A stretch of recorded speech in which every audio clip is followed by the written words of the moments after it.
Right, hello guys. Welcome to another episode of Money Talks with me, HJG White from eToro. I'm just going to move my laptop.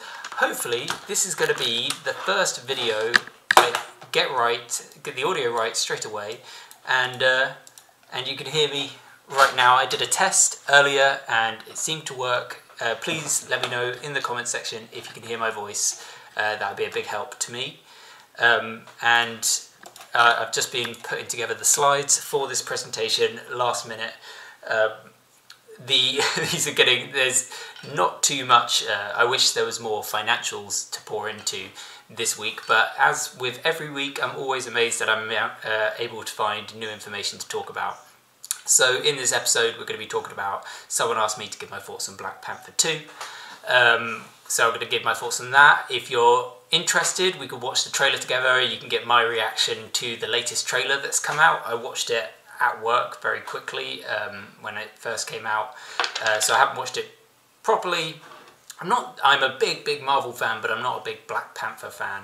But I do think there should be a lot of extra energy going behind making Black Panther 2 great, given everything that happened to the lead actor, and you know the pressure that Disney have to pay respects to him, and so I do think that there's definitely, Disney are aware of how much hype there is behind this release. So I'm just gonna take a risk and make. Yes, I can hear my voice on this, so that's great. Okay, also this week and every week I'm going to be having a whiskey. This week it's Suntory Japanese whiskey. Please, by all means, come join me here every week for whiskey and popcorn and talk about Cineworld. So I'm going to get this open. I'm going to pour myself a glass. That is good. It's not the end of the week, but it's the end of the day. Hope you guys had a great week, and let's get into this. I'm going to put that there. I'm not going to eat too much popcorn while this is recording, because I know for some people it's put off when people eat.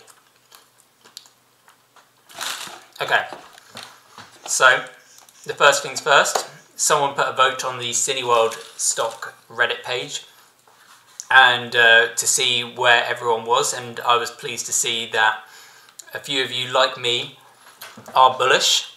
A couple bears, always a couple bears, and 7 of you are holding. Fair enough, respect to holding. And yeah, it's a risky stock. We all know it's a risky stock, and there's a chance that a lot could go wrong here. But it's nice to see that there are other bulls out here. So yeah, I'm with you. I'm bullish as well, but obviously you've got to do your own risks. So one of the reasons that we're bullish this week is that a lot of shorters have exited the stock. Now, this wasn't game for anyone. We know that there was an enormous short squeeze on this stock that we know of. There potentially is things going on in the investing world that we don't know of. But as far as we're aware, there's no short squeeze happening on Cineworld, and as we can see, a lot of shorters have exited the stock in the last week, which is great to see. So it's gone from 8% shorted to 2%, and so shorters are incredible traders generally.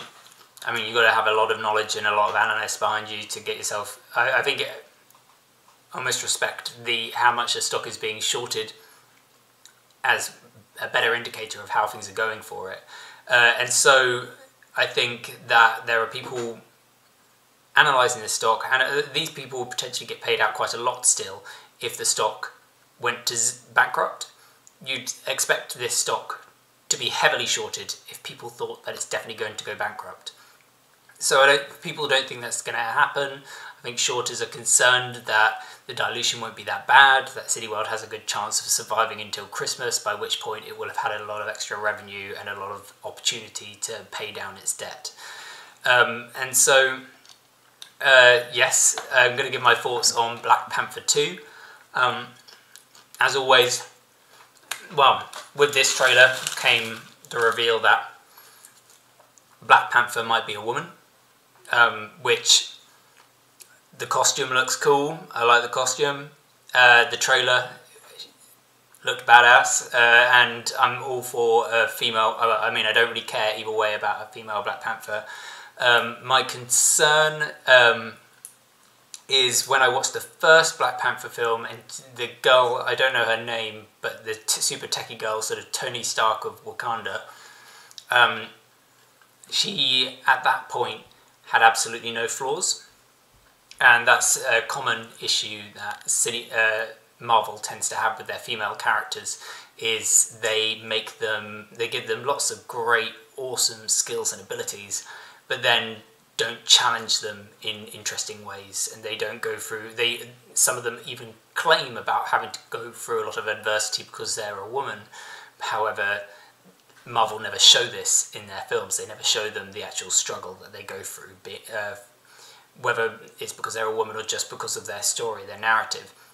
One of the only ones that did it really, really brilliantly was Jessica Jones. That did it dead on. That was one of the best Marvel series, and it wasn't really even made by Marvel. So what I'm hoping for, what I thought I caught a glimpse of in the trailer, was that she'd made her own sort of gritty Iron Man suit. And what I sort of hope happens is she has to really earn her way to this point in the film. And by the way, one of the reasons I'm talking about, because I am basically a fundamentals person, I'm a value investor, and so I think to some people they think that that means always staying focused in the numbers. I actually think that you'd be bad at assessing value if you didn't understand the quality product when you saw it. And so one of the reasons I like the Cineworld purchase is because I believe I have a way of assessing the value of certain film releases and the value of cinema. For instance, if Apple released a new product and I thought that product is going to sell really, really well, that would be that's a leap of faith, but it's a leap of faith that's potentially built on a lot of understanding. And then you can understand how Apple are going to obtain their growth. In this instance, in order to understand how Cineworld are going to obtain their growth, not only do Cineworld have to be doing everything right, but also so do the film studios. The cinema has to be getting the right product into the theatre screens. And so it's really important that these films are good, because when they are average, you got to get people coming back to the film to watch it again. That's where the real money is made in these big releases. And so, yeah, if this is a story where all these characters go through true heroes' journeys, being knocked down, having everything taken away from them, which is what it looks like from the trailer, and then find through their intellect and abilities and strength, manage to overcome adversity, that will be an incredibly powerful film, and it could potentially outperform Black Panther 1.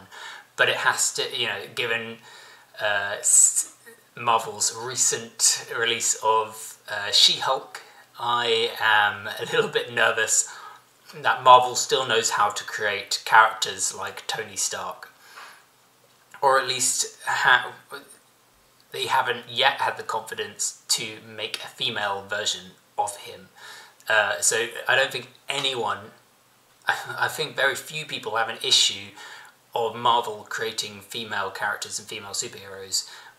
People only have an issue with Marvel creating bad female superheroes that don't complain about adversity and issues and struggles, but don't actually seem to go through any on the screen. So that's my view on Black Panther 2. Thank you for leaving that comment on Reddit, and also you can leave, if you're subscribed, you can leave comments on this video and I'll read them live and answer them for you. So next up, what I want to talk about is the latest dailies. So these are films that are doing well at the minute. So this is how these are the box office numbers today, or yesterday, Tuesday, October 4th, so 2 days ago. What's interesting is I knew about Don't Worry Darling. My mum's just gone to see that, and what was exciting was I just got a text from her the other day saying I need to go to the cinema and see it, telling me all the actors in it. Harry Styles is in this film. I think Don't Worry Darling is actually performing quite well, but then what's really surprising is the film Smile, which I saw advertised literally just the other day. And sometimes they do this, they release a film and when it performs slightly well they start pushing more and more advertising. Smile, for any Para holders that like to watch Cineworld or Cineworld stock, Smile was produced by Para and is doing real good. So Don't Worry Darling is the darling right now, sorry. But Smile has actually made 3 times that in the last daily. So I think Para are now starting to push even more marketing on it and try and get it to other regions. But who doesn't love going, you know, we're coming up to Halloween.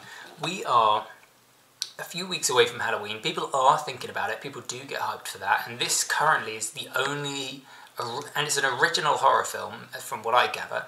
It's the only horror film in the cinema right now. So Para, absolutely well feckin' done for what you've accomplished here, because I bet you haven't spent much on this film and it's killing it in the box office. So yeah, Smile overperforms with great $22 million, but it can't turn box office frowns upside down as Bros flops. So yeah, I mean, but I'd not even heard of Bros. So basically, this is just good news. Smile's done well. And so you can ignore that. I can delete that. Another really cool thing that was posted on the Cineworld stock Reddit page was this Celluloid Junkie article. And this guy, what's his name? J. Sperling Reich, has done this really interesting teardown into what we know so far from Cineworld's bankruptcy filings and what's happened during the court filings. So I'm going to explain little bits from this article so that you don't have to read it, but if you do get the chance, I do recommend reading this. So one of the bits that I found interesting in this was that he talks about how Cineworld originally tried to get 1.9 billion in credit. And the reason that they weren't allowed that was the judge believed that Cineworld would be likely to try and pay off their existing debt with this new credit. So, and yeah, fair enough, that would probably have been quite clever. But anyway, the judge didn't want them doing that. The judge wanted Cineworld to keep this money purely for operational costs. And so, what the judge said, he's quoted somewhere in this article, he basically said he's not going to leave, no one of them left, until he made sure that the employees for Cineworld had the money that they needed. So basically, they worked through the night to make sure that Cineworld employees got their money, which I really, it's great to hear. And creditors were working along with this. And also throughout this document, it seems like creditors and Cineworld are really working together. They really have, they're on a mission working together, which is great to read. So that's why I really recommend reading this. There you go again. By the way, shareholders are at the bottom of the waterfall of recovery as the last to be paid since they're considered owners of the company. The Gerdinger family owns 20% of Cineworld shares. So I don't know how legitimate this guy is, but again, strengthening this thing that we are the same shareholders as the Gerdinger family. We hold the same equity in the company. And the Gerdinger family would be just as disadvantaged as we are in the event of this bankruptcy filing going very badly, or dilution going very badly. Okay. And so, yeah, basically the judge made it so that Cineworld could get access to $500 million, and which is roughly a quarter of what they wanted to begin with. But it had a 20% interest rate. However, given the way interest rates are going, that actually could be considered quite a nice loan in the next few months. That's what he says in this article. I'm not an expert and what's the typical interest businesses get on these loans of this scale. But yeah, in a few months, apparently the loan that Cineworld have gotten could actually be seen as quite desirable, which I do understand. Noticeably absent from the creditors, Cineplex Entertainment is the leading... Blah, blah, blah, blah. So he's going on about how... He then goes on to talk about how Cineplex would be at the bottom of the pile of people getting repaid debt. And so yeah, I've emailed this J. Sperling Reich, and hopefully we're going to have him on the live stream next week. So... yeah, leave a comment for him on this post. Say, join Money Talks live stream. That'd be great. Okay. And so that's the thing, yeah. At the same time, as the company will be working with its bankruptcy attorneys and consultants to create a plan for reorganisation which will propose how Cineworld will pay back their creditors. Even if they intend to only pay back a portion of what is owed, the exclusive right in debtor like Cineworld to submit their reorganisation plan usually lasts 120 days. Though that time frame can be extended with court approval to 18 months. So we have 3 months for Cineworld to put a plan together as to how it will pay back its creditors. Well, next month, well, we will almost be a month in, but next month we have Black Panther 2 being released on the 11th of November. So that, for us, is going to be bigger than any earnings release of the last 12 months, I presume. I don't know what companies you've been invested in, but this will be a big event. That box office weekend will be a massive event for us. So that's what we're going to be looking for. We're going to be looking for the box office results. Maybe I'll do a video specifically on the 11th of November. Let's have a look at what day that is. So that is going to be a Friday. So yeah, live stream Friday when... oh, actually, it will be the following Thursday or something like that. We'll find out when those the actual box office numbers are going to come out. But I'll join you for a whiskey that day. Ah, that's good. Okay, and it can be extended for 18 months. So that's like a minimum. And so I am confident that Cineworld will be able to put a decent plan together to pay back their creditors, and that is why I am bullish. And it looks like from the court documents, from this person's analysis of the court documents, that's why I'd like to have him, see how credible he is, have him come on the podcast. He seems to have been very thorough with his due diligence going into the court documents and explaining how they played out. And so it would be great to have him on here. But yes, I'm confident that if Cineworld can pay back its creditors, their cash flow will be brilliant. So I've done shorter videos on Cineworld's cash flow. So if you want to see their free cash flow analysis, their free cash flow actually outperforms businesses like Netflix. So to invest in, it's absolutely brilliant. The big question mark is share dilution. I haven't done a video yet on how share dilution will affect the free cash flow of Cineworld, but rest assured that is in the pipeworks, and so that will be a sort of a 5 to 10 minute video on how share dilution should affect the Cineworld stock. So pipeworks, pipeline. So, oh, why did I close that? YouTube. And let's watch Black Panther 2.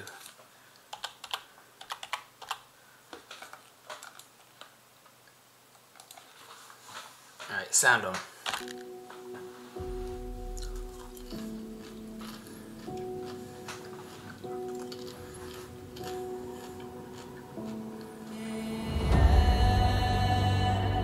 The visuals look great. I think it looks better than the first film, in my opinion. Only the most broken people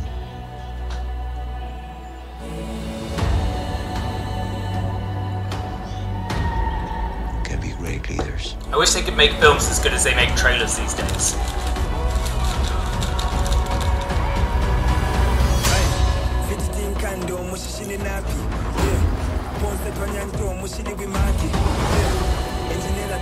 I really like the mixture of African music and rap that they used for the last trailer as well. They called him Kukul Khan, the feather serpent god. Killing him. He looks ridiculous. And now, war. He's coming for the surface world.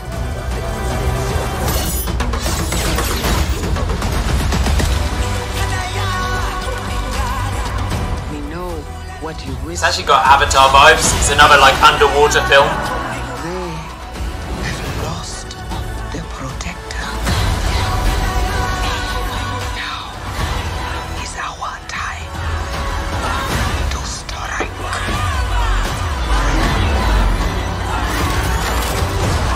See, that's where she's made her own Iron Man costume, which I like.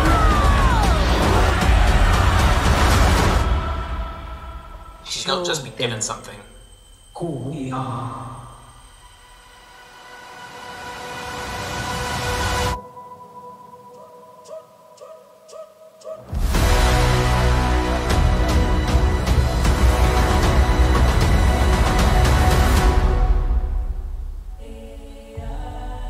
So that bit earlier on in the trailer where she has this sort of suit that is just scraps and put together, that excites me more than the suit you see at the end of the trailer. The suit at the end of the trailer is just, oh god, we don't want to see this guy. I mean, nothing against you, Eric Voss. I've never watched your videos before, but they're probably brilliant. So yeah, I'm excited for the Black Panther 2 film. Hopefully it builds up this new Iron Man style character, this intelligent person that can be stripped of all their fancy suits and abilities and build themselves back up again. And constantly thinks they know what they're doing and thinks they're the best, and then has to learn that the world is not the way they thought it was, and have to go through a lot of adversity to try and confront their own personal demons and then become a hero, which a lot of female superheroes, they just don't go through that same process. So that's my thoughts on Black Panther 2. Really enjoyed the trailer. Sometimes they make the trailers too good and they show too much. That one felt a bit better than Marvel trailers normally typically go down. Like, I don't really know what's going to happen in that film. I don't know who the good guys and the bad guys are. That I like. I can't work out who the villain's going to be, who the hero's going to be. It's just a sense and a feeling for the film, which I wish more trailers did. Certainly I wish Marvel films were better at that. I'm worried that there's going to be another 2 trailers and it just unveils everything, but right now I'm hyped for the film. I think it's going to do really well, and by association Cineworld will too. So I hope you enjoyed this less formal, less numbers based analysis this week. When there are fresher numbers to go into, I am going to take a deep dive. So yeah, thank you very much for joining me. Really enjoyed this, guys. There is going to be another video, by the way, live this week. I did an interview this week with LWT.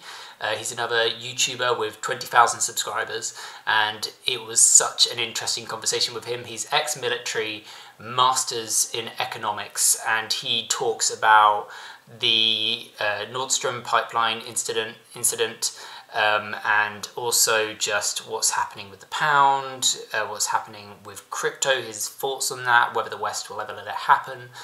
So I'm really excited to share that with you guys, and so that will go live in the next few weeks. So please, if you like this content, please subscribe and you'll be notified when that gets